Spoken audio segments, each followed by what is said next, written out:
खेचते हैं बल से सारी।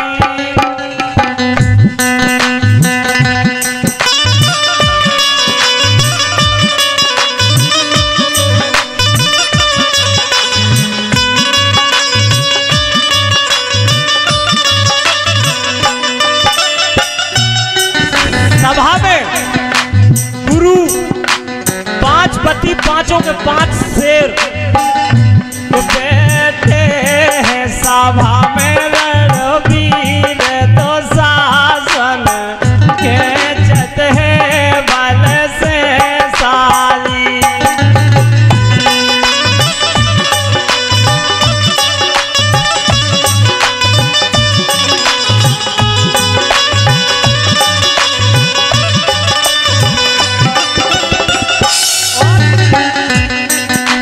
पुकार रही है वो, अरे हाँ मोरे राजन, हे राजा के अरे हाँ मोरे राजन, तनक धर्म को तो छीनो।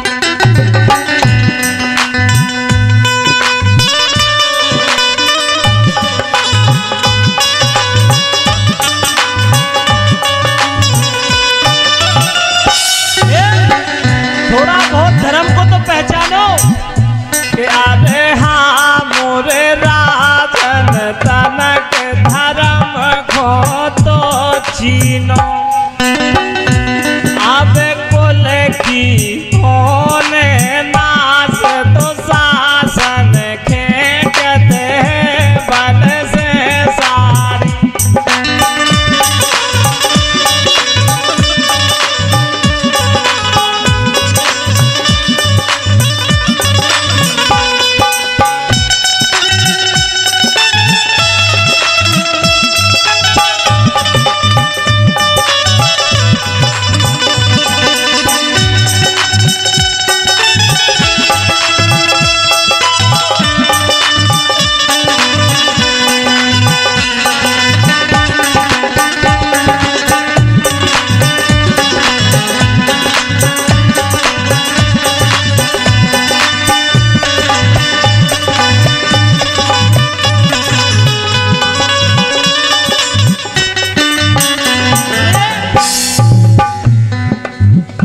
अरे हाँ तो मुनिवर गुरु,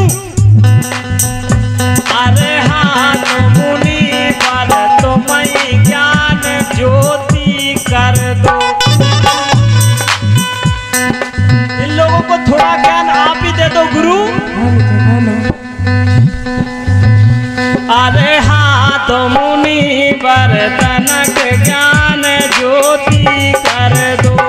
सो तो मई पे है अभिमान, तो शासन खेचत है बल से सारी।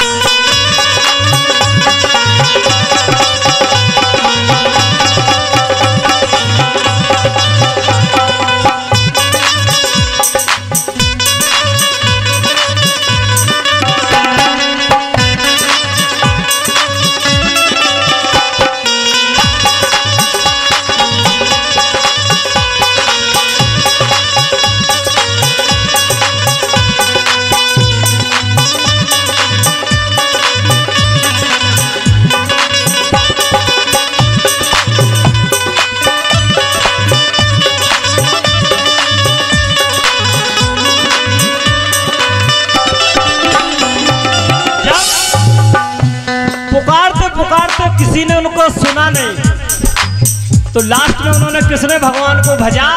बोली अरे हाँ मोरे नटवर, अरे हाँ मोरे नटवर,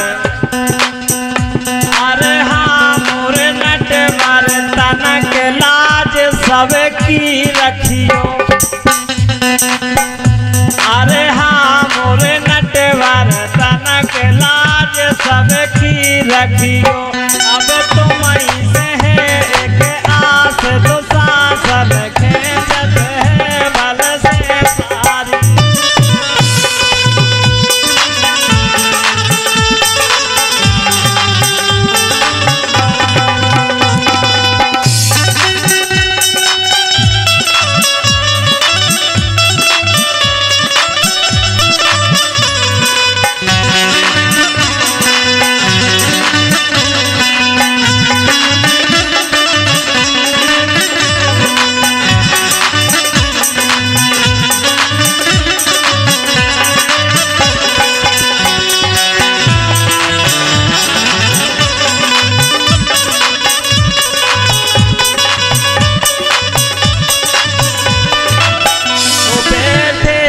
सभा में रणवीर तो शासन खेचत